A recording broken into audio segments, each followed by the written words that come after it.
And then there came a day like many others. The best Flarking podcast. Your nerd's eye view of TV, film, comics, and video games. With you as always, your mother Flarking hosts, Dunners and Reach. Fellas, show them who they're Flarking with. Hello, good people of the multiverse. It is that time again. It is the best Flarking podcast. I am your host, Dunners to some. With me, as always, is Reach. Reach, what do we got going on this week, man? Oh, man. We've had a crazy couple of weeks. Since I think we even recorded last, we've had, the insane series that came out on Netflix, The Stranger Things. But Stranger Things. Up and down. Everybody knows it's being talked about. We got a huge Pokémon Go update just yesterday. The most recent of recent news. On top of that, last weekend was the maybe con of all cons.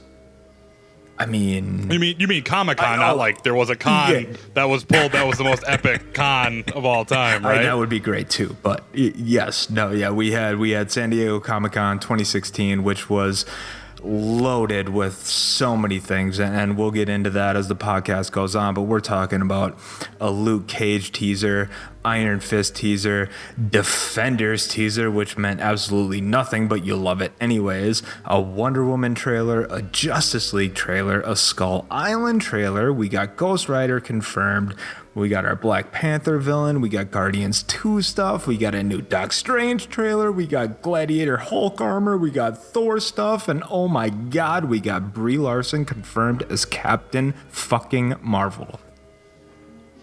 It's a lot of stuff. So much stuff. So much stuff that I think... Wasn't there also a Suicide Squad thing? There was a little confirmation of somebody from the jail, the Justice League making it in there last minute. And they dropped like a 3-minute trailer too, right? Oh yeah, they got a last ditch trailer. Yeah, the sound, something that plugged the soundtrack in it, but tons of new footage in that trailer. So, which that comes out in like 5 days, 6 days, roughly Thursday night, depending on which one you go to. But let's just start at the absolute tippity tip top of it. Stranger Things is lovely. I want to say this first and foremost because I will actually bag on it for a little bit, and it's lovely. I think it's fantastic. I can't wait for season 2. I think those Duffer brothers are fantastic, and I echo the sentiment of almost every other film critic and blog, and that it's just a matter of time before we hear that they're signed on to do something for DC or Marvel. Ooh. That's been pretty much the consensus from the jump, is that they're pretty much going to take the reins of some franchise that's coming along. So have these guys done anything before that we would know about? I had never heard of them, but the thing is, with the way that short films move now, you can miss a lot of stuff and still have tons of notoriety. So okay, I'm with it. But the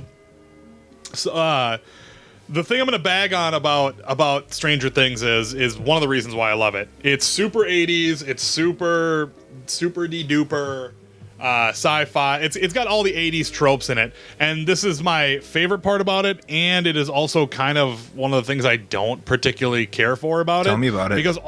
Because all the things they do in it are done better in the movies that they're trying to pay homage to. So all the E.T. moments on the bikes. They're not doing obviously the leap off and E.T. flies into safety because that's just a better moment. Right.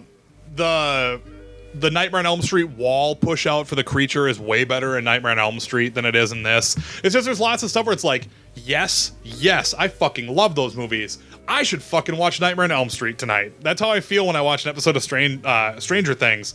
As I'm like, yes, that was so tight. I'm gonna go watch that movie that they took that from. Wow.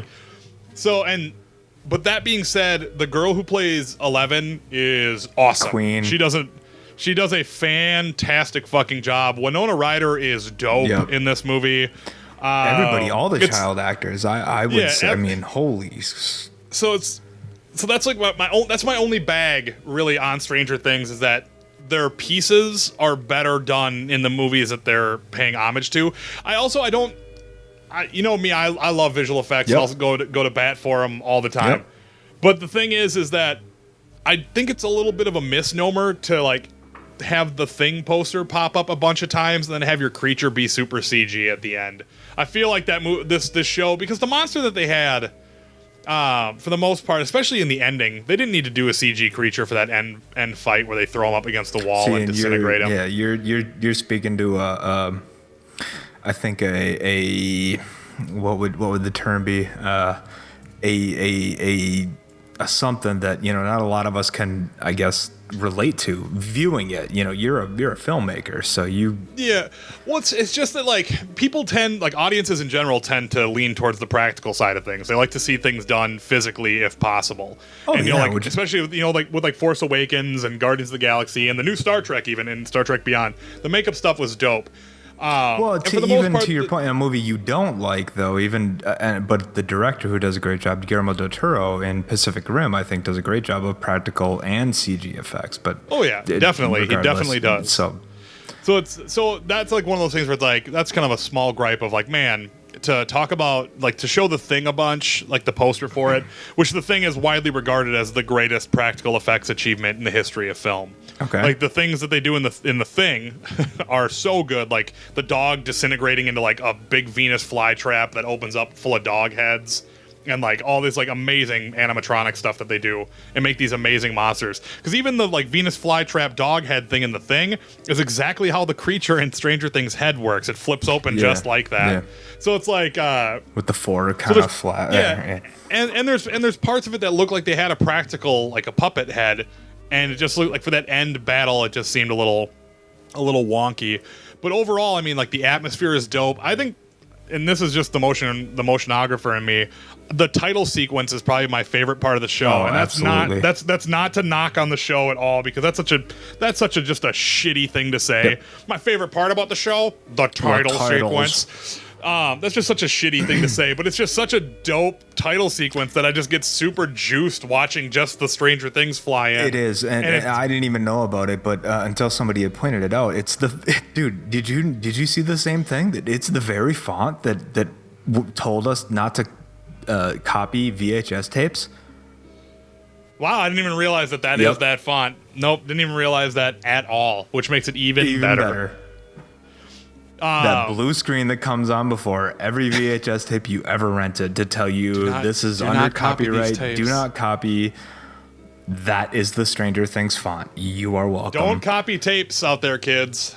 If you're still using your VHS collection, which apparently the last VCR is being made next week. Ever. So, which is funny to hear. It's crazy to hear some people when because we've lived through DVDs and Blu-rays now. With a DVD player and a Blu-ray player, right. To hear someone go back and reference a VCR, they call them a VHS player. I'm like, that's not what those are called. But you know, that's neither here nor there. That is what it is.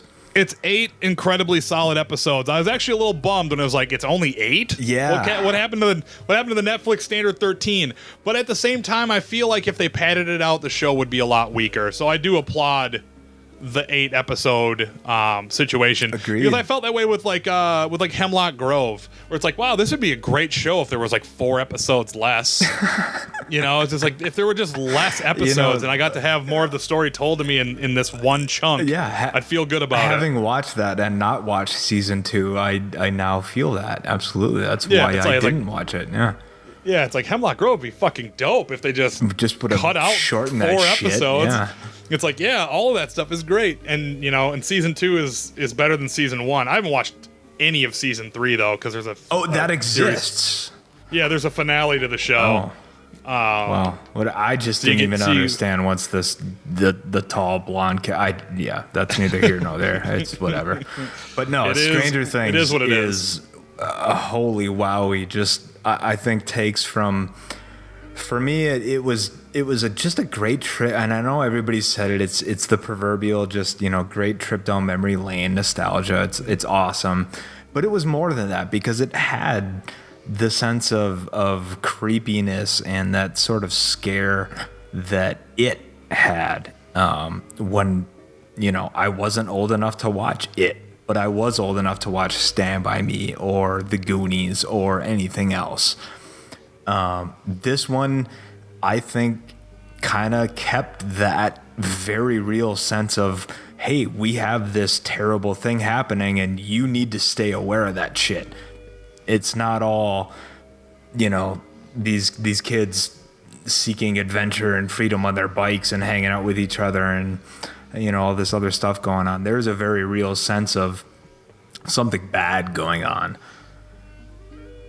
Oh, dude, absolutely. Like it's also, having that small town feel to it too really helps with the keeping the danger present because everyone knows everybody. Mm-hmm. And so there's just, all of these, even just the perfect, the small town theater looking like the Back to the Future movie theater with the "You're a Slut" on it. And just everyone in town seeing it and her being embarrassed is yeah, this definitely has that small town America. So I feel like that amps up the whole idea of the danger is omnipresent. Sure. For them. I love all of it kind of culminating in the boys having a meta discussion at the very end about how nothing has been answered. Yes. Via their D&D campaign. And it's just kind of wow, that's actually really cool. And I love that the monster is referred to as the Gorgon Demogorgon creature. Yeah, the Demogorgon creature from the beginning. Yep. And constantly throughout all 8 episodes. Yeah. But if I had to pick a favorite character in the whole thing, it's Dustin for sure. Dustin, which one is that? The Toothless? Toothless. Yep. Yeah, Dustin is great. Absolutely the best. And the best part about it is when the 2 other boys are fighting because clearly the one boy likes Elle, and it's just the first signs of what happens when dudes become attracted to girls or whatever they're going to have as their significant other approximation. And then the fighting starts between friends and it's just Dustin's no, neither of you were being reasonable. He was being an asshole. You were being an asshole. The only one being reasonable is me. It is. It's perfect. And I just was I'm Dustin, you're the third friend who has to sit in there and repair the damage done. It's so perfect. By the raging hormones of youth. And I think that's one of the biggest things about it is it felt a lot like Super 8, but a longer form Super 8. Yes, that is a great yes. Oh my God, why did I forget about that film? It feels a lot like Super 8, but Super a lot 8 was longer. Incredible. Super 8 was fantastic. And this is fantastic. It's just that's like I said, my only gripe is that it's a show that's built in its most intriguing moments are moments that happen in other films, things. Sure. So you've watched the side-by-side then? I haven't watched the side-by-side in this, but I've seen Stand By Me. Obviously, I've seen Nightmare on Elm Street. Yeah. I've seen E.T. I've seen The Goonies. I've seen pretty much every movie that's on that list. I know there's a couple of them that are supposed to be aren't you intrigued to see the literal scenes as they are? You can grasp where this was in reference to this and this was in reference to this, but literally seeing them side by side, are you uninterested or not? No, I think I would like to watch them. I just haven't watched the side by side comparison. Okay. I just and the thing is I don't it's not an entirely negative thing either to want to pay homage to the movies that are important to you. Everything I write tends to have a nod to Nightmare on Elm Street 3 or The Last Dragon. You love that. Yeah, it's the best movie ever made. It's objectively the best movie of all time. It's a given. I actually watched Nightmare on Elm Street 3 the other night while Flynn was asleep. I was I'm gonna watch a movie by myself because Mara was out of town. So I was all right, I'm on dad duty. I can't play video games or anything. So I'm gonna watch Nightmare on Elm Street 3, and I'm gonna do what I always do after about the 5th watch of Nightmare on Elm Street 3 in a row, and that was dissect it. And I wrote down minute by minute what's happening each page and why each page works or what pages don't work. This is why I respect the shit in out of Nightmare on Elm Street 3. And it's just the thing is this is the number one thing for anyone who listens to this who wants to get into filmmaking on their own. Watch every movie you love, but don't watch them to watch them as an entertainment. Watch them and write down why you love the things that are happening. If you feel a certain way, rewind the scene and watch the scene again, and then write down why that elicits the emotional response. And then you're basically disassembling what the screenwriting tactic is that made you feel that way, and then use that to charge your writing later when you write something else. Yeah, no, I can totally relate to that. And that's where I'm like, it's not a negative about the Stranger Things thing, because it's like everything's a remix, like that video, that everything is a remix thing. So it's like, I don't know, like I'm being negative about it, but at the same time, it's like, well, yeah, but I do that shit too. Sure. So no, I totally get that. It's the same reason when I see something that I utterly love in design or whatever it may be, an experience or whatever, I immediately screenshot it and take a note of why I loved it. So I totally get that.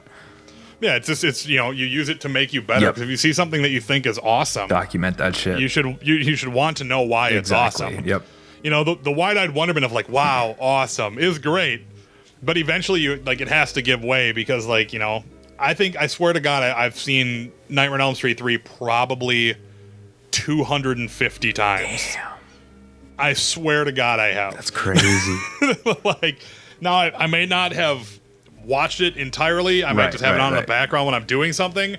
But I have sat down with the intent of watching it a bunch of times. My wife, That's I think I've even said it before on the podcast. There have been times where I'll watch Nightmare on Elm Street 3 and then I'll just start it over and watch it again. Like I do it a bunch. And because you look up and then all of a sudden good. You're halfway through it or 3/4 and you're like, wait, what happened? Now I'm gonna watch this again when it's done. But to veer back on the Stranger Things, it's really tightly paced, and I think that's another benefit of the 8 episodes is that there's never a moment where I don't care what's going on. You care about Jonathan, you care about Hopper, you care about Winona Ryder, you care about the boys in 11. I mean, even to a lesser extent, I care about what Matthew Modine and those fucking creepy guys are doing at the power plant. Yeah. No, you're 100%. There's not a lot of characters that I did not care about. Yeah, it's it's like even in the very first episode when the fucking diner guy gets blocked, I'm like, that dude seemed like a legit guy, right? Okay, but now that you mention that, I guess I have to give my only gripe then. Now that it just came to my head, is that he was the only one who just got it just to get it. Why did nobody that old chick? We didn't get a name for her, but she was seen plenty other places. So why did Diner Dude just get got immediately and nobody else did? Well, I think that's because 1, it's secluded. 2, they needed to just put it down, and they knew that 11 was going to try and do some shit to flee. Because in the other stuff, it's not 11's not directly active in it until they're at the power plant, but this guy is right there and they know 11's going to use her powers. They can't let this guy live. That guy's got to go. And it really sucks because it's just I don't know, man. There's just not enough there to convince me that he knew enough. Well, it could also be that she also had very specific orders once he called social services because they clearly needed to put someone in his place too. Sure. Because remember, he's like, you sounded different on the phone, and then she shoots him. Because it's like, oh shit, maybe he did call social services and somebody else picked up the phone and then they had to do whatever they needed to do. But I agree with you, it's messy storytelling because he just gets done in and nobody else gets dealt with. Yeah, that's my only thing. It was so fast. And then and she's presented, I think, maybe 2 more times in a circumstance that she could have done the same thing.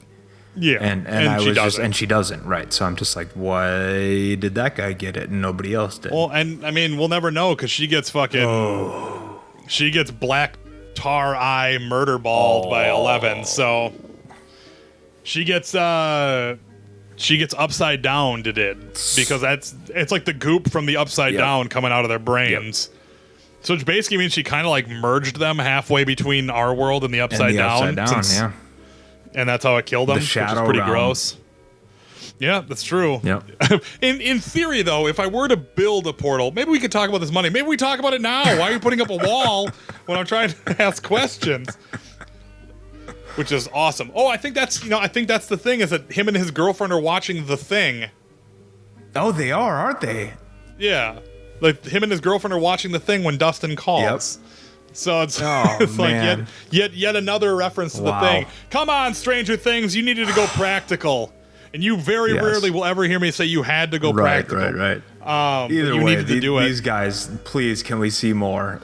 Sign on to anything. Give us all the damn seasons and sequels. And yep, they're definitely. Well, I mean, Netflix has already greenlit a season 2 for sure. More seasons. They use the plural, so it's gonna happen. Yep. So it's gonna happen. Definitely. Well, I mean, let us know what your thoughts were on Stranger Things, because I know it's mostly gonna be like, I loved it, but if you fucking were like, this was shit, and everyone who likes it is dumb, I gotta know why. Yeah, I have to know.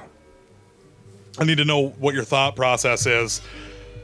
But moving along from Stranger Things, so yeah, let's get into it. The newest of the new. Before we break into all the Comic-Con stuff, we got an update yesterday. I didn't even know about it because I don't know. Late afternoon on a Saturday is not when you're expecting an iOS update to a game or an app or anything.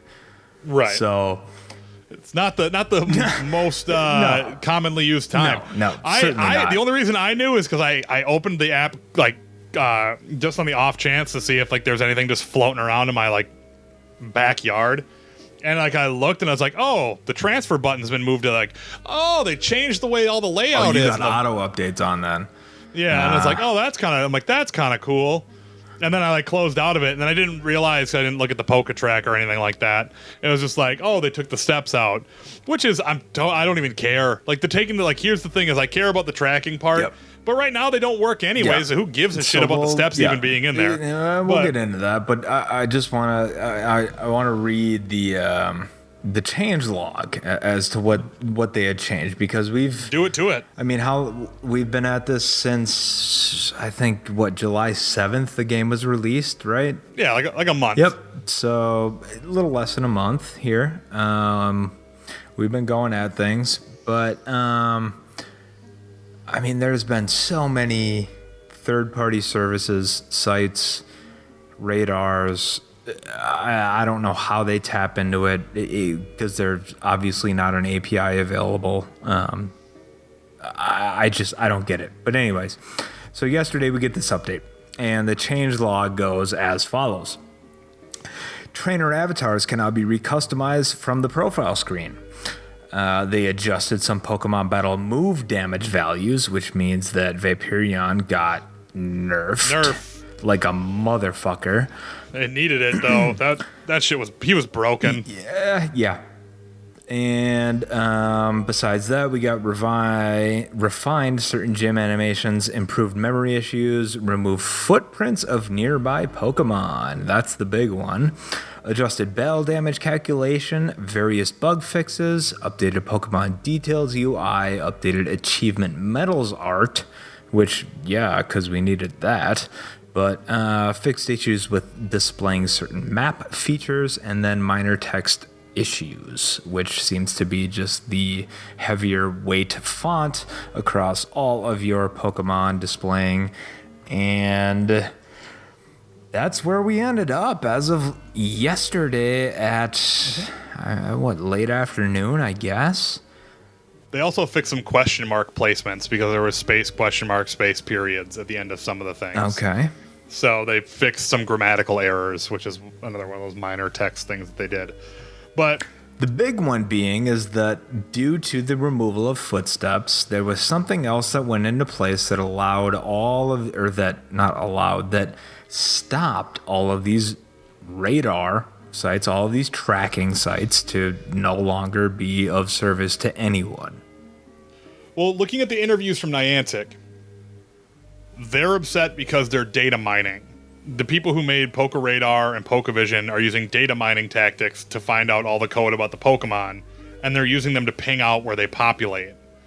And that's against Niantic's rules of that's not how the game was supposed to be played. That's not cool. You shouldn't be digging around in our code so you can figure out a way to game the system. And so that's when they did that with the removing the steps. I think they're honestly trying to fix the Poke Tracker thing. They really are. But I don't think they know how to fix it while stopping people from essentially, and this is where you and I's disagreement comes in, from essentially cheating. Because it's the one aspect of the game, and this is my thoughts on the process.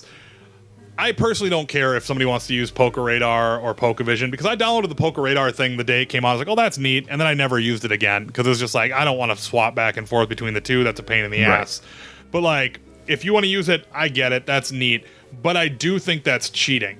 And it may not be cheating right now, but it is absolutely cheating later when breeding and trading and player-to-player battling comes into play. Because if you just go and you look on Poke Radar and you find out where the best spawning Dragonite pops up and all you do is camp that, you didn't do any of the work to explore or any of that stuff. Like, that's straight up cheating versus the person who throws in the hours and walks around and has fun just kind of happy-go-luckily finding them. Or if it's just kind of like, oh, I'm just going to make sure I go to where Charizard pops and I'm going to get nothing but Charmander candies and make sure that this happens. And I feel like it's the aimbot of this game. It feels like it's the only way you can cheat at this particular game is gaming the system like that. Now, if it were something like, say, how someone uses the lucky egg to boost their levels, that's just kind of strategically playing the game. Mm-hmm. There's nothing wrong with that. Like, it's like, oh, I captured 200 Pidgeys, and now I'm going to evolve a bunch of them with an egg popped, so I can make sure I bracket a level really fast. That's using the in-game statistics to make it work, given the scale of the game and how that's still fucked. But right, but all things considered, like, that is something within the parameters of the game that works.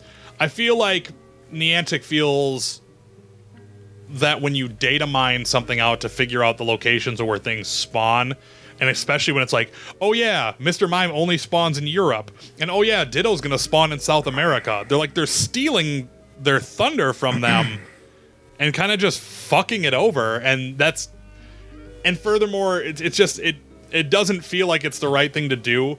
And again, like I said, if you want to do it, that's totally fine. Like, go for it, go nuts. But you kind of have to look at it through the lens of the game is built around exploring and being like, look at these cool landmarks in your city, or like, check out this sweet graffiti that you found. And then just like being like, yeah, fuck it, I only want to go to these like 4 places because they have the best ones, right, and that's how I'm going to do it. It's like, that's pretty shitty. But, you know, I know you feel differently, so I mean, fire away, my friend. I can see where you're coming from. And my only opposition to it is that, as a, you know, if you really want to take it seriously as a you know, trainer, and I guess trying to find ways to track and find Pokemon, given that this is available now through a digital medium via the app and tracking, and however this app tracks said Pokemon, is it not, I guess, could you not say that it's okay that we would you know, as Pokemon trainers, you know, and I'm speaking fictionally, you know, kind of cosplaying in a way, that we figured out how to track them easier digitally. Like, how are you going to fault me for figuring out a way to make it easier for me to track a Pokemon with the ways that you gave it to me? So, granted, some are regional specific, I get that. But me, personally, you know me, I mean, shit, I'd sit in this apartment, and luckily I'm right across the street from a park that spawns Pokemon all day in, day out. I get specific ones to morning, midday, and night, which is great. But the one thing that Pokevision always gave me was that little bit of, oh shit, this thing's over here, maybe I should leave the crib for a minute, like, and chase this thing down, because I wouldn't know it was there otherwise. So I think the fact that the tracking is still broken, we don't know how it works still. Even without the footprints, it can move up your list, and I had this happen to me today with a pincer that I still haven't found, and it moved from 6 to, I mean, literally 6 to 1, back and forth, back and forth, back and forth in a single block. So tracking is still broken. And I think if you're gonna remove that, you and I both talked about this. There was a tweet today that I think was all too relevant to it. Is you can't invent the Marco Polo game, remove the polo part of it, and expect 80 million players to keep playing. We're basically playing hide and fucking seek at this point. I agree with the idea of the whole Marco Polo thing, but I don't agree with the found a better way to track it, because you're not tracking it. You're just looking at a map that says they're there. You're basically Cecil the Lioning Pokemon Go. In a way, but I think it's still based on, and I can't substantiate the evidence, but I think it's still based on timing and where other players have seen that thing spawn. It's not guaranteed to spawn there. I think you still need to kind of walk that block radius of whatever's going on. But yeah, you know, a general area of which it's going to spawn. So I feel like it's untrue to the nature of the game, because the funnest part of the game is walking around, meeting people, and being like, oh, we found this over here. And then you go over there and get it. And I can so understand that, yes. Because with what's happening now, it's just like, oh, Snorlax popped in Central Park. I got to get to Central Park now. And that's all that happens now. And it's like, that's super whack. And like, and the thing about it is like, I wouldn't be so upset about any of this if it wasn't just like, you totally fucked me, Niantic. I want my money back for everything. It's like, fuck you, dude. Yeah, fuck you. The guy who wants everything back, yes. But I would say to the guy who in the past 24 hours spent $10 on Incense and anything else, then yeah, give him his money back, because he was relying on the fact that this tracking thing, you know, they're moving up the list, and you're expecting that Pokemon to pop soon. So what do?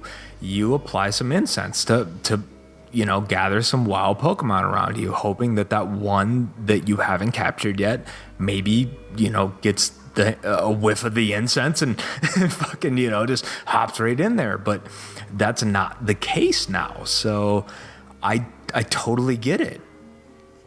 I mean, here's where I'm going to have my disagreement on it. It's like, I feel like if you're going to use a third-party app, and it's like, my third-party app no longer works, well, that's not part of our game. I want a refund from your game because you broke the third-party thing that I use. Okay, well, that was never designed for the game to be used. You want a refund because the shit that you're using for cheating doesn't work anymore. Okay. And it's just like... It's like, if it's generally that, here's the ones where if the server crashes and you have an Incense out and your Incense is fucked, absolutely you deserve a refund, because that's not right. You know, like if you have a lucky egg out and an Incense and you popped a lure, you're out like $5. But what about, and that's not right if the server crashes. But if you're telling me that it's like Poke Radar stopped working and you popped an Incense, no. I do not feel bad for you for using that, or Pokevision, because it's like, dude, no. those are third-party locational softwares that people are using. Yeah, I don't feel bad for that, bro. That is not my argument. The only person that I feel bad for is the guy who is like me today, who's literally hunting around for this pincer, and he keeps showing up from 6 to 1, from 6 to 1, from 6 to 1, and I can't get him to pop anywhere. So if I had purchased some Incense or whatever and then get those, there's nothing to me that indicates the tracking of the game, and it's all by chance. So what worth are those in-app purchases to me to draw out that Pokemon in the wild, you know, under those circumstances? Why would I want to purchase these things in game to make that want to happen when I can't even fucking track them? No, and that's understandable. Like that's like, fine as far as asking for the refund. Apps, I can't even fucking track them. It doesn't matter. But my reading of all of these tweets about how people want refunds is they want them because Poke Radar and Pokevision are gone. Sure. Yeah, I get that. And that's the vast majority of them. And that's totally like, dude, what are you doing here? Yep. Like. You know, it's like it's the same thing with like the people who are like on this corner and this said it was going to be here and I did this and then it wasn't. Like, and like looking on like the Reddit and it's like, I spent $200 on Ubers. I hate Pokemon Go now. It's like, you're supposed to walk around. Oh my god, like, those people. You're not supposed to Uber all over town to catch Pokemon. It's like it's not supposed to be a game. Smoking cigs. It's like that's not its purpose. Like I definitely get the whole tracking is broken, it's busted, and it needs to be fixed. I think they're taking their time with it because of the data mining, because that's how everyone got that app that information out of the gates. Yep. Is that they data mined the app and they figured out locational statistics for each of the codes. Oh, they had to have. And it's Niantic's like, dude, that's not what it's for. We need to fix it, because I guarantee you that 3-step bug was them busting it on accident as they were trying to stop PokeRadar and PokeVision. I never thought of it from that sense. Because we never had a glitch before PokeRadar and PokeVision showed up. Right. There wasn't a 3-step glitch. It just got busted somehow because they were like, we got to put a stop to this right now. How many apps just in review on the App Store right now just went to shit, just waiting for their app to... It's like all of those things are gone. And, like, that's the thing is, like, I don't like the idea of a game that's going to be centered on breeding the perfect EV, IVs of a Pokemon, and then you being able to battle and trade and stuff, because I don't feel like people who... It's the same reason, like, when you see people who have, the flashcards for their 3DSs, who emulate, like, the GameStop and dish out 50 Mews. Those all have invalidated code characters. Yep. So people try and bring those to the fighting tournaments all leveled up, and they're like, you can't fight here. Why? Because you're using a hacked Pokemon. That's gone. You're cheating. You need to get the fuck out of here. Gone. And that's how I feel about, because there's no way to do that with Pokemon Go, because you just go somewhere and you know where it is, you get it. But I don't like, it's the same thing where it's like I see people posting the Reddit, it's like 2,900 Dragonite. I fucking camped this spot thanks to PokeVision. It's like, I don't respect your Dragonite. That's super legit that you have a really high CP Dragonite, bro. But like at the same time, it's like, you're kind of a scumbag about it. It's different than like when you and I are like, I'm gonna go to this lake and see how many Magikarp are there. Sure. Because it's like, yeah, there should be carp in the water. You're right. And it's just like, that makes sense. But like, oh yeah, I need to go to the Cub in Annandale because they've got nothing but pincers in there. Or it's just like, or my recent favorite that I found out about Easter eggs. Fucking Bruce Lee's grave is guarded by 3 Hitmonlees that can spawn at any given point in time. Exactly. So I'm like, wow, really, you guys, you did that, huh? Like that's what you did. You thought who thought that was a good idea?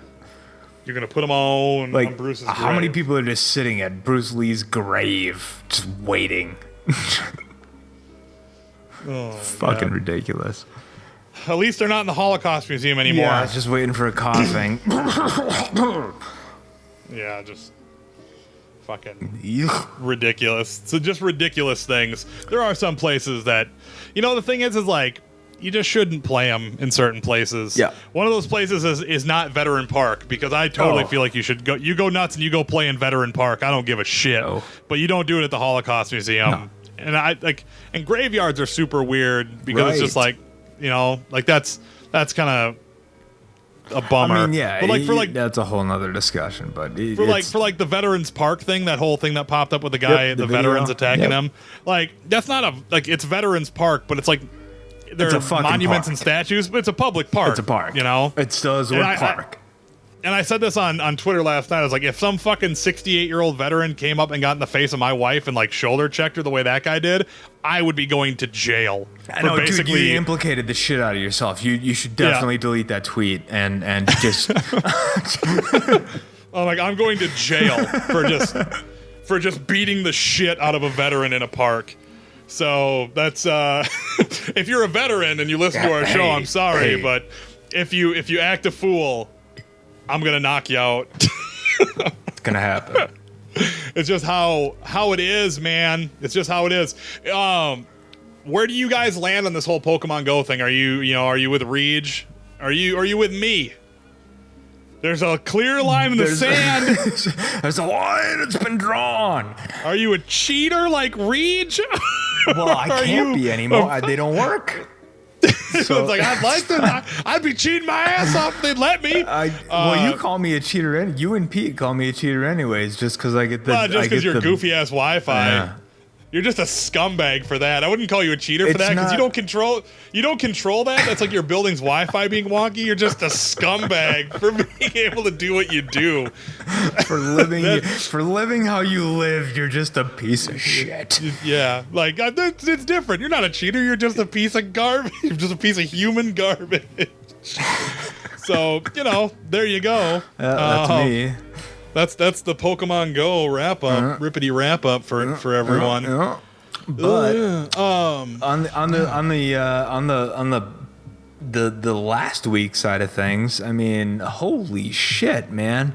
Could I be maybe just a little bit just too still maybe in a daze from what happened this past San Diego Comic-Con? But I mean, was this not maybe the best one in the better part of a decade? I mean, it definitely was the most trailery of the bunch. It doesn't feel like much comics stuff came out of Comic-Con this year. That hasn't been the way for how many years? Well, I mean, they do. Some of the panels have been really awesome in years previous about what's coming down the line. But this is like Marvel has a big event this year. And DC has a big event. DC's rebooting their goddamn universe, and Marvel's doing another fucking Civil War. So it's like there should be some comic news. But I mean, maybe it's just they got dwarfed by the fact that there was like 9 trailers for things that got pooped out during this Comic-Con. I mean, first off, we're gonna go right down the list with this.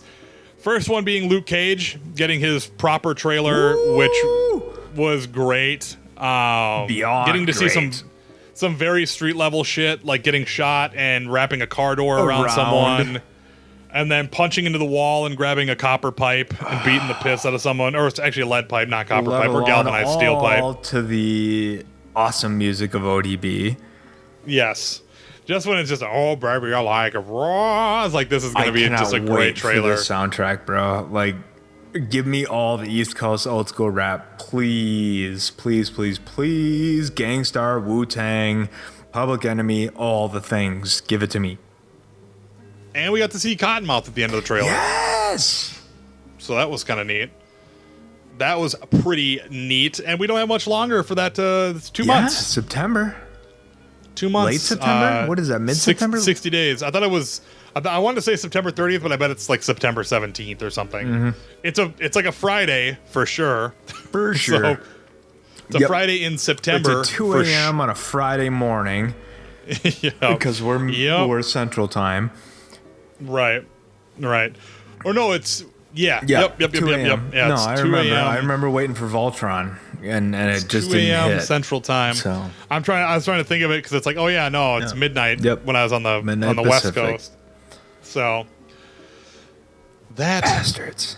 I'll tell you what. Like, I thought Luke Cage's trailer was great, but I think I loved Iron Fist just a tad bit more. For the mini little bit that we got. Just watching him punch a wall open and it being like, "Hello, Danny." It's like, yes, right, yes, it's coming. In bare feet.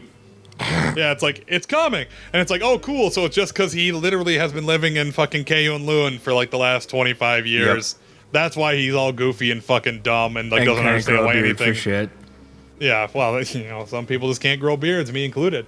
Me not. Moving right along from that whole thing. The Defenders. Of the Marvel trailers, and I think it's really funny that during your rundown, you talked about how Defenders didn't show shit. Oh, it's meaningless. Second favorite trailer of the entire con is the Defenders trailer. And it's fucking meaningless. I don't know if it's the Nirvana or if it's the fact that they're using pieces from the title cards of other shows to spell the word defend. Is it? Yeah, come as you are. Yeah, okay, yep. As you will. Yeah. Yep. So it's like, awesome, using, fucking Nirvana in there. It's like, this is great. What a great idea. And then just to have, I hope Stick's not in it very much. I like Stick a lot, but like the second half of Daredevil season 2 was the worst part of Daredevil season 2. I would agree 100%. So, yes. Less Stick is more Stick to me. Yep. which there's the title of the episode. Less stick is more stick. Yeah, please don't let stick be the thing that ties these four together. Yeah, like to be the mentor of like bringing the defenders together. And from what I understand, it's the 5 of them together. Pardon? Yeah, the Punisher is supposed to also be a part of this because of his massive popularity. The Punisher is going to be worked into the Defenders ideology. You heard it here. You heard it here first. You heard it here first. We'll get back to you on that one. Holy shit. We're gonna finish off the Marvel ones with probably the weakest Marvel trailer. I'm not excited at all about this. How? Like, why? I mean, here's the thing. Because tell me. Agents of S.H.I.E.L.D. is so bad. Okay. No, okay, so this isn't what I thought you were talking about then. Okay. I thought you were going into Doc Strange. I'm sorry. I was like, could you not be? I was staying TV before we jumped. All right. Before we jumped to movies. Oh, man. Before we make the jump. Just saying, to movies. All right. Okay. Because Agents of S.H.I.E.L.D. is bad. Yeah, no, you're not a fan. And I'll give you that. The latter half of season 3 was less than desirable. Vengeance is coming. Vengeance is coming. Vengeance is coming with its chains. Shut up, Agents of S.H.I.E.L.D. You're such a dumb show. You don't even get how it works. The highlight of the Agents of S.H.I.E.L.D. panel is Jeb Whedon going, Marvel said we can use some more of the classic Inhumans because Marvel no longer gives a fuck about them because of what you've done. Like their movie got pulled. No one gives a shit about them anymore in Marvel Studios. Did it get? I mean, we don't have confirmation that it got pulled, but it's kind of leaning that way. Yeah, it got pulled from the calendar. Right. It no longer has a date. And for all intents and purposes, it does not exist anymore, and it's all Agents of S.H.I.E.L.D.'s fault. I cannot speak to objectively. I'm so subjective when They've done a bad job with Inhumans and their representation. Yeah, I'll give you that 100%. It's bad. And here's another thing for you. How the fuck are any of them going to stand up to the Ghost Rider? They're not. They're not. Skull of Vengeance, who can literally incinerate someone's soul by looking in their eyes. Yep. Like, come on, man. Like, sure, it's not the quote unquote good Ghost Rider. It's it's Robbie Reyes, like we had talked about previously. Yep. But it's just like, I don't understand. No, I'm with you, and it's one of those things where you're kind of just hanging. For me, at least, I'm just hanging on. Like, you got to give me something this season, or I'm done. Just like you are. I'm hanging on by a thread, man. Like, well, the funny part is like I'm super done, but I will probably skim through some episodes. Right. That's just how it's gonna be. But it's just like Grant Ward's gone. Yeah, I mean, but the thing is, I don't care about the dude who played Grant Ward being because I don't think that dude sucked. I thought that the fucking Legion character sucked. Oh yeah. What's his fucking Hive? Colony, bunch of organisms. Organisms, man. Just super dumb. Just a dumb character and a dumb arc. Not good. And it's just like, it just feels like what they're doing is they're setting Ghost Rider up to fail again. I hope not. It's just like, because it's like Ghost Rider and Agents of S.H.I.E.L.D. It's like, already Agents of S.H.I.E.L.D. kind of sucks. Ghost Rider's going to probably suck on Agents of S.H.I.E.L.D. Even though Ghost Rider probably should be in phase 2 of the Netflix shows, especially if the whole Defenders thing shakes out and that it's fucking Mephisto. I'll give you that one. Because we should have introduced the Ghost Rider as a tool of Mephisto in Defenders for the 5 of them to fucking fight him as the agent of Mephisto. Well, I'm just saying, what's gonna have to happen is I'm gonna have to do an episode of the new show that I'm working out with the whole how Dunners would have wrote it. Yeah. And fucking redo all of Agents of S.H.I.E.L.D. No, and I wouldn't not fault you for it. I think you would probably fucking kill it. But to your point here, where Ghost Rider comes in and fitting into what would be potentially phase 2 of the Netflix shit, dude, the Blackheart stuff. Are you fucking kidding me? Punisher, Ghost Rider, and then the correct Wolverine. Hello. Yeah, exactly. We could have had something fucking awesome. Oh my god. Something awesome, but we'll never get it. We're not going to get it. And I'm starting to lose hope that Daredevil and all of them are going to show up in Infinity War they're too. Not. We're not. Then we've got confirmation practically that they're not. No, we don't have confirmation. We have that it's logistically difficult. We have it's logistically difficult. Among all people, bro, you're not holding out for that. I absolutely am holding out for that because I want to see the Billy Club ricochet off Cap's shield, and I want to see Luke Cage fucking stepping in front of like a Thanos punch and saving the day. I want it. I want it so bad, but it's probably not going to happen. But that's just whatever, man. Yeah. It's like your opinion, man. It's like your man. Whatever you want, man. But surprisingly, boy, to the opposite of how disappointed we are with that Marvel TV stuff. Just that Marvel TV stuff, because Luke Cage, Iron Fist, and Defender is awesome. Yes. DC's movie universe is looking a hell of a lot better after what I saw. From these trailers at Comic-Con, I can tell you that much. And granted, they are trailers, and I cannot take them for a full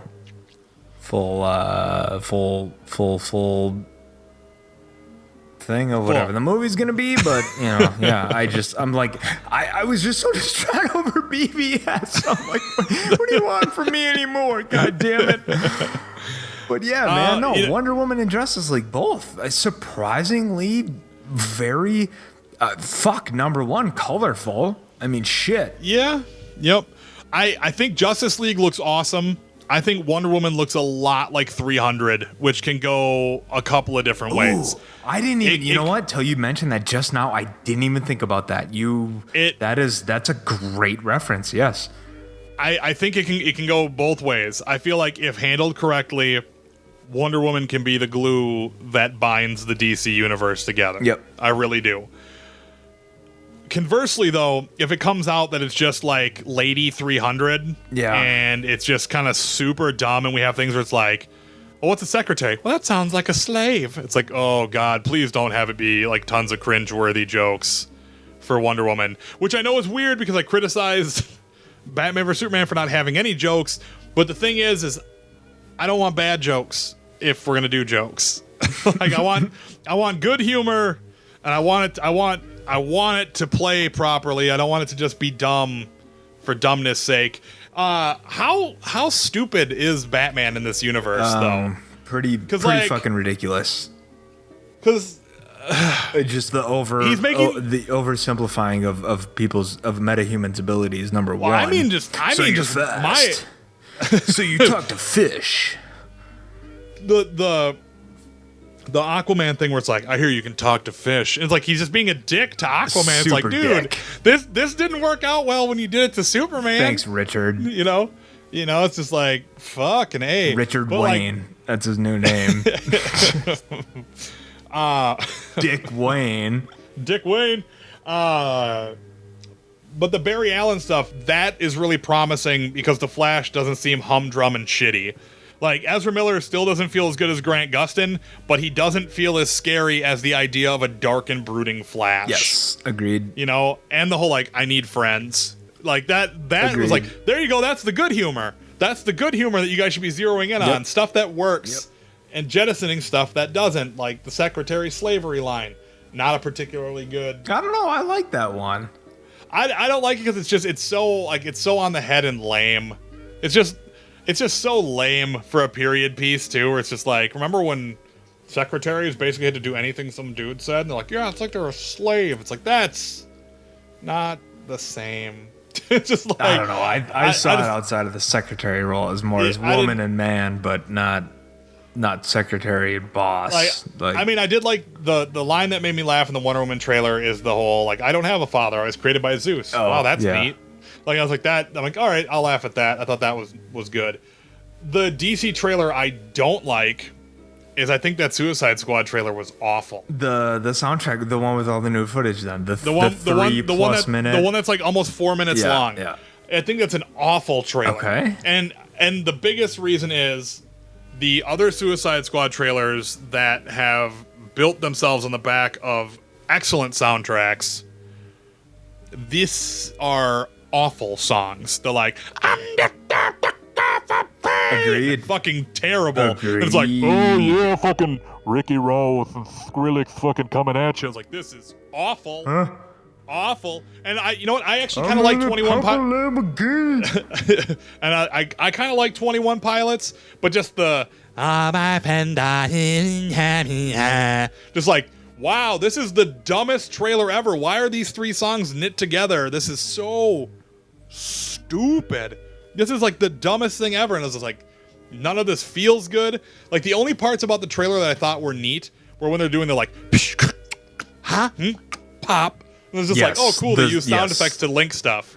And I was like, man, I shouldn't think that's the best part of a trailer, though, this late in the game. That's where I love that. And this is why I love having a podcast with you, bro. Like, this shit, same thing, but I didn't think of it in a negative sense. I utterly, as a DJ, loved that synchronization of sound effects to the action items in the trailer. Like, oh my God, do I get my rocks off to that shit? Like, it's amazing. As a sound device, it's awesome. As a sound device, it's fantastic. But, like, the linking material for a trailer so they can move from one shitty song to the next really sucks. And it's just kind of like, I'm just cringing the whole time because it's like the footage is good. Yeah. The footage looks nice. Like, that's neat stuff that's happening on screen. I'm just so cringy from just like the garbage water that is fucking Imagine Dragons and Lil Wayne and Tyga or whatever, however fucking 37 artists were on that track. I think they made a mistake in making a soundtrack versus curating a soundtrack. Right. It's such a misfire too because it's so long of a trailer and there is a bunch of new footage in there, but like a lot of the stuff is just kind of like little pops and clicks. Yes, they are. They're super short. That, so it's kind of like, ugh, this just feels super disjointed and it doesn't feel like, watch it compared to trailer 1 and trailer 2. Like trailer 1 with, oh, I'm not going to hurt you. I'm not going to kill you. I'm just going to hurt you really, really, really bad. It's like, that's impactful. That's powerful. And just like the the laughing trailer and just like all of the like the things that are amazing and like the ballroom blitz and the Queen stuff and even just the you don't own me, that's like that little like the like ding ding ding so ding like good. chopsticks, like all of that is like, those are really good, like they strengthen everything about it. And to have your final trailer just go off on such a whimper. Like, I gotta tell you, I absolutely am all the way in for this movie still, but my excitement fell from like 100% to like a 95. There's like a 5% sharp drop off, which may not seem like much because the difference between 95% and 100% is very little. But when you've been anticipating a movie and you're like, this is gonna be the shit, it's gonna be super dope, this is gonna totally wipe the bad taste of Batman or Superman out of my mouth, then to have your final trailer just be like butthole time. Yeah. Because, like, imagine Civil War's final trailer. That was fucking Spider-Man revealed, catching the shield and being like, hey, everybody. Yeah, it was. You know, it's like, yes, I'm going to be there opening night, you know? Yep. And now for me, it's like Suicide Squad. It's like, I'm going to be there opening weekend sometime. No, you're 100%. Because I texted you the other night. Are we going to see this thing or what? And it's kind of the first one that I think in maybe the past, since we started this thing, that I'm just like, cool, we'll catch it when we catch it. Yeah, we'll get around to it. And so it's kind of like, I don't feel like the marketing has hit as hard as it needed to hit to the finish line. So that's my biggest thing about why I don't think it's I think it's a bad trailer. Yeah, that's fair. Because it just doesn't do the job that the trailer's supposed to do, and that's getting me excited. That's good. What did get you excited then? The Doc Strange trailer got me pretty excited. I was super excited about that. The Doc Strange poster actually got me more excited since the Eye of Agamotto is green. A little bit. The Infinity Stone of Agamotto. A little bit. And then breakdown, let alone, I don't know if you watched that little IGN breakdown.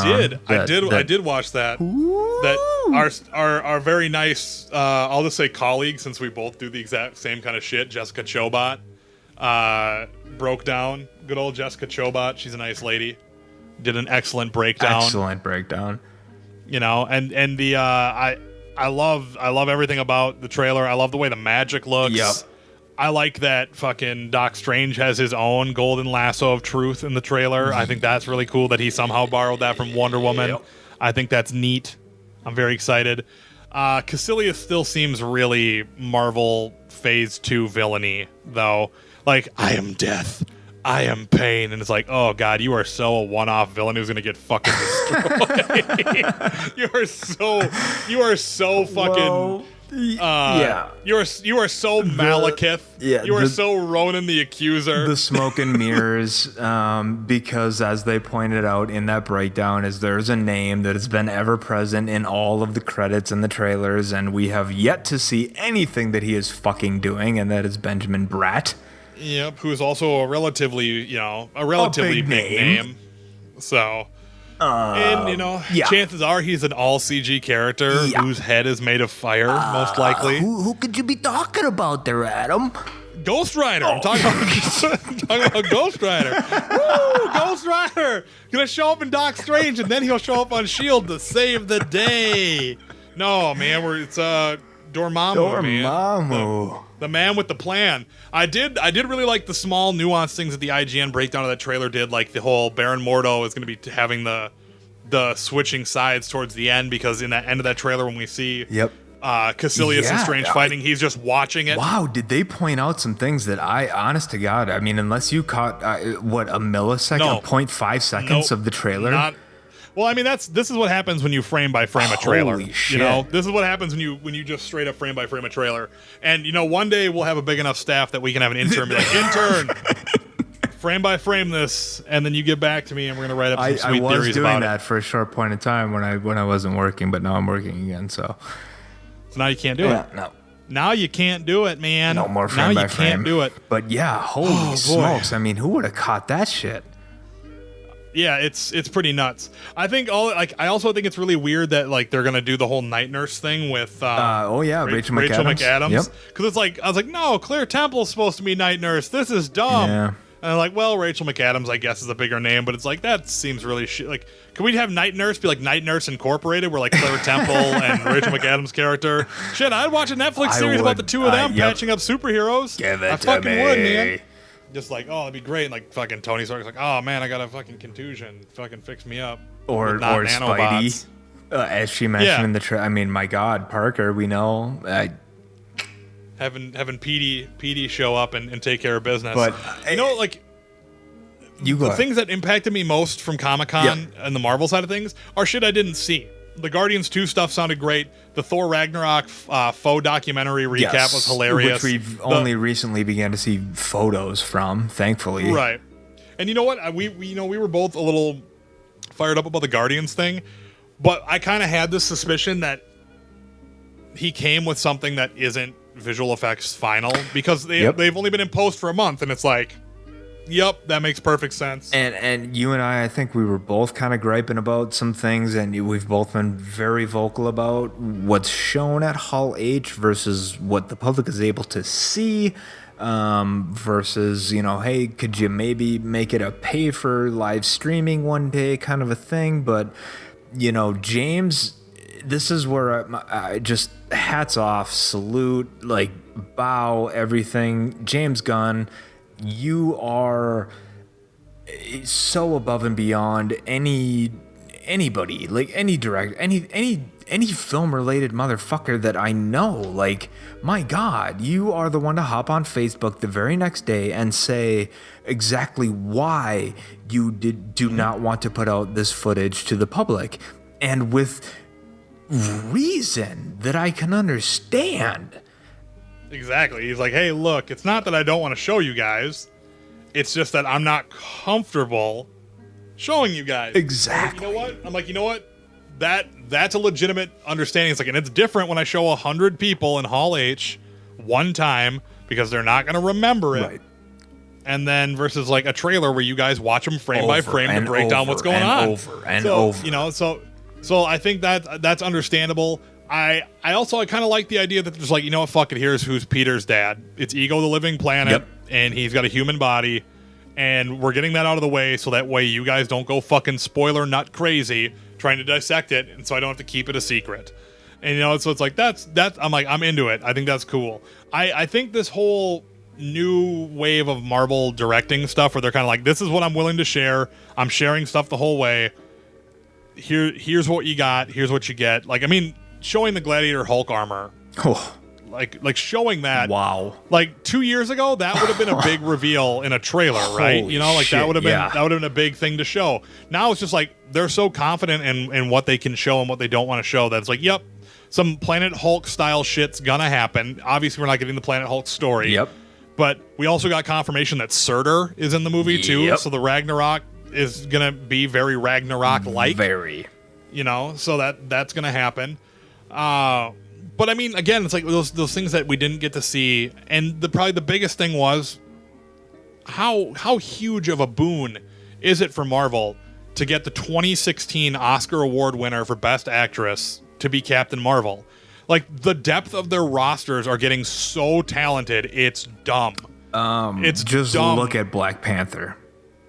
Yeah, that's dumb. all I need to say to anything is if anybody has any question as to what Marvel is doing, just go look at the cast and the director of Black Panther. Then come talk to me.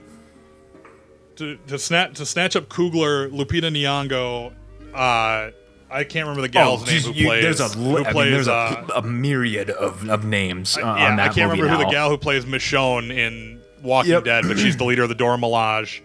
And then to have Michael B. Jordan as your villain. As one of the villains. I'm sorry, one of. Yeah, you know, because Killmonger isn't going to be the main villain. No, he's going to be associated with Claw.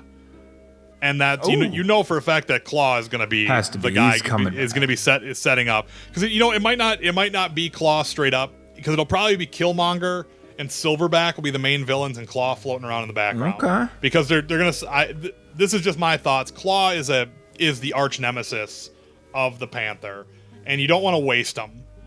And the thing is they can't have the gravity that Claw would have in the books, since you know Claw kills his dad in the comics. Right. T'Chaka's already that's dead. all I'm wondering is how they're going to draw back Ulysses into. Well, I'm going to assume here's my thoughts on it. His arm is severed, and he needs to make his little sonic grabber arm. Yeah. And he needs vibranium to do it, and all of his vibranium got taken by, you know, Robo James Spader. And you know, so yeah, he's got billions, and he can go ahead and finance an army now to march into Wakanda and get it, because he knows where it is. That's half the battle of Wakanda is getting there. Yeah. You know? Call. So, like, and he knows where it is, he knows how to get there, and now he has the money and the mercenaries to do that. And if he can get a smokescreen with Killmonger and get the other tribe with Silverback to wage war against the people of Wakanda, that makes a very easy play for him to get in there and try and get that vibranium. It's a good call. So, especially, and if they do something like Silverback and Killmonger, I would not be surprised if we get a Bucky gets woken up, gets outfitted with a vibranium arm, and gets asked to help in a fight at the end. Ooh. Sebastian Stan has 8 more movies on his contract. They gotta start using them. They gotta use them somehow, you know. And people seem to really like the whole Winter Soldier thing, so I don't think they're gonna go ahead and cap him up. Good hair. Little Bucky with the good hair. But man, yeah, it's staying on a Silverback of sorts. Fucking A is King Kong huge in this new. I know that they're doing that so that way they can get a him and Godzilla fight going. That's because Legendary owns the rights to King Kong. They own the rights to the American version of Godzilla. And I mean, the 70s proved that King Kong versus Godzilla was a nice financial payday. But here's kind of the problem leading up to that, is that they needed to redo Kong, because if you look at the King Kong who can hang around on the top of the Empire State Building in Kong, That Kong is like a teddy bear size to Godzilla and would get fucking destroyed by Godzilla. Yeah, I mean, fuck, he'd fit in his hand. Yeah, I mean, they had to rework. He'd fit in one of his little fucking Tyrannosaurus arms. Remember, Godzilla's got dinky little arms. He's got junk in the trunk and huge thunder thigh. But he got little dinky T-Rex arms. You know, like that old show Dinosaurs were like, put your hands above your head. I can't. I'm a Tyrannosaurus. So they had to fucking upscale Kong, but fucking A, they hit the scale button and they put him to like 10,000%. Yeah, they just kept hitting Command Plus, like just. His head is like the size of a mountain. Yeah. Fucking, you got Tom Hiddleston there, and he's like, "Fuck, I wish I had my Loki powers." and Brie Larson's like, "Man, I wish I had my Captain Marvel powers." Pretty much. And then Sam Jackson is like, "Fuck, I wish I was Nick Fury right now." And then it pans over to John Goodman. He's like, "Man, I wish I was Dan from Roseanne right now." And they're like, "Whoa, what would Dan from Roseanne even be able to do?" And he's like, "I don't know. But you guys are talking about the shit you guys like to be in, and I liked being in Roseanne, so that's what he would say." So that's how I would rewrite Skull Island. We don't even need to do an episode of Skull Island. That's it right there. Skull Island would just be everyone is them, like their most popular character from other movies. Actually, Sam Jackson wouldn't be Nick Fury. He'd be Jules from Pulp Fiction. I was just gonna say, is that replaceable with Jules? You think you're gonna fuck with me, King Kong? And just like yelling at him. And there's this verse that I like. Loki fucking making illusions. Just Captain Marvel flying and punching them, and like fucking Dan from Roseanne, like, "Roseanne, where's my beers?" Just like, this movie makes no sense, but I love it. Yep.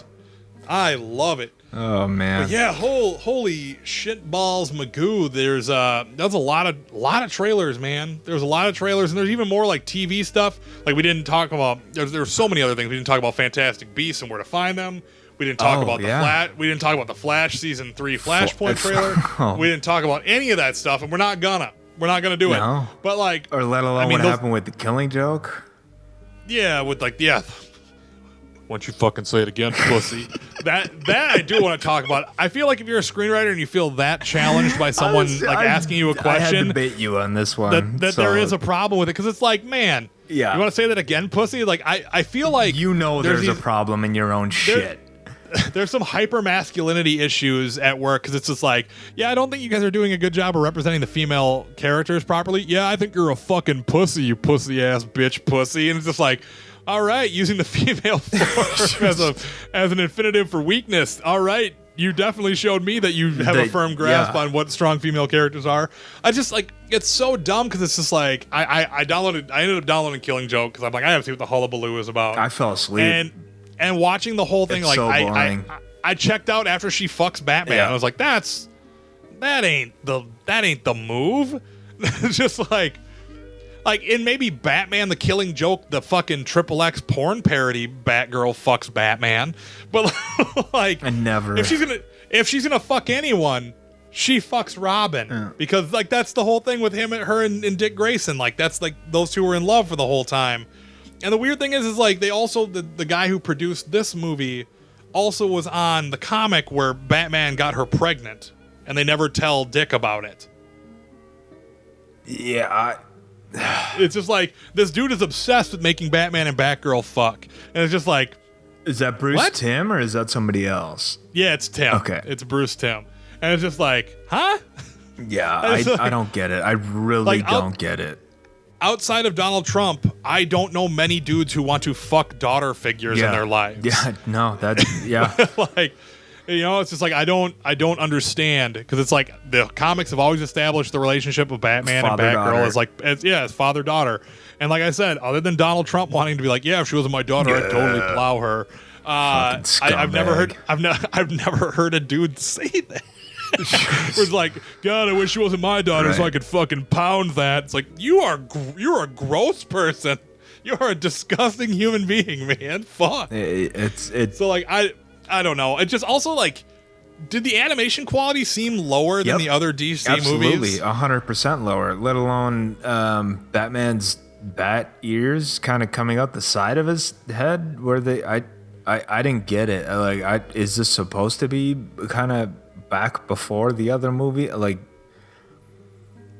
None of it made much sense to me at all. Literally, I mean, and I've watched all the DC films, and you're talking to a guy who utterly loves the MCU, hates every Marvel animated movie, but loves every DC animated movie. Whoa! Do you hate Hulk versus Wolverine? Okay. Let me retract my previous statement and say not every Marvel animated movie. I'm like, Hulk versus Wolverine is fucking Deadpool, dope. I know, it's amazing. Yes, okay. Yes, not every. I had to ask him, like, I'm confused because I feel like those 30 minutes are pretty fucking great. I think those are a great 30. Yes. It's like, it's the worst part is like me trying to justify it is like of the 10, 12, 15 hours of Marvel animation, there are 30 good minutes. Yes. And I'm like, well, what about those 30 though? Yeah. No, there are some good ones, but those 30 minutes justify all the shit that is like honest. Iron Man Rise of the Technovore or fucking the 3 completely CG straight to Netflix trash can Marvel movies. Or the one anime one. The Black Widow, oh god, yeah, her and Punisher. Oh god, so terrible. What is this? Like, you know what? It's like Ninja Scroll, but in Marvel form. Let's go ahead and we're gonna put a stop down right now. DC, start making shit like Marvel's movies. You don't have to make them completely tonally the same, but follow their fucking formula, and you're gonna win. And Marvel. Fucking follow DC's fucking lead on the animated side of things because they're all over it. All over it. And it's like I don't understand TV.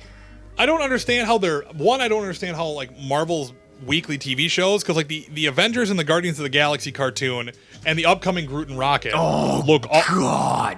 me all of that. More of that, please. I'm sorry, but I gotta fanboy the fuck out real quick because it's based on Scotty Young's art, and you know how much I love Scotty Young. Yeah, that little thing where I showed that to Mara and is like, she's like, that's super cute, and is like, go back to sleep, I got this, and the whole forest is on fire, and it's just like, yeah, it's gonna be good. Please give me all of that. Like, Marvel's weeklies that are controlled by Disney are great. These like independent features that they put out are fucking awful. Oh, the garbage. They're just so bad, with the exception of Wolverine vs. Hulk. Yep. But like the thing is like, it's so crazy. But yeah, it's fucking just jack each other's styles for a little bit. Yeah, just swap them out. And just a little foreshadowing for next week. I think we're gonna have some comic book discussion to do, because I gotta read all the Rebirth titles, because all the Rebirth titles are outselling all the Civil War titles right now.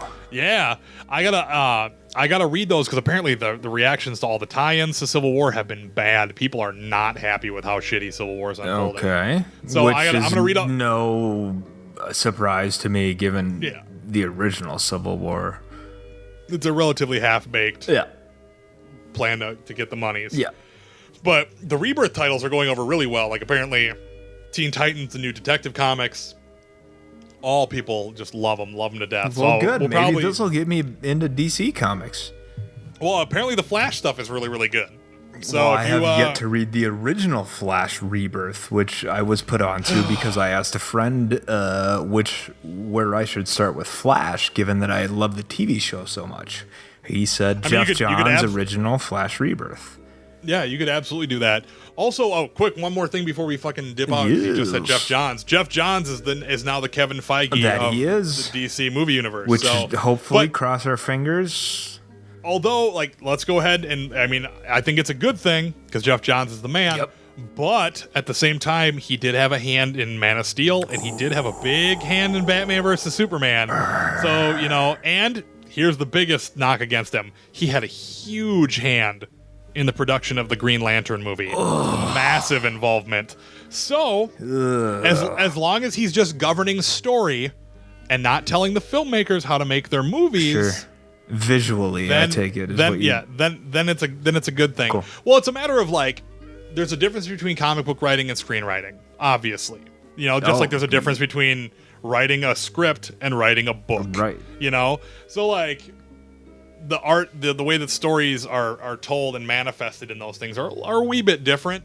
They're more similar than they are apart, but at the same time, it's like if Jeff Johns has proven that he can't handle the weight of a movie, he should let the guys who are professionally trained to do that do that.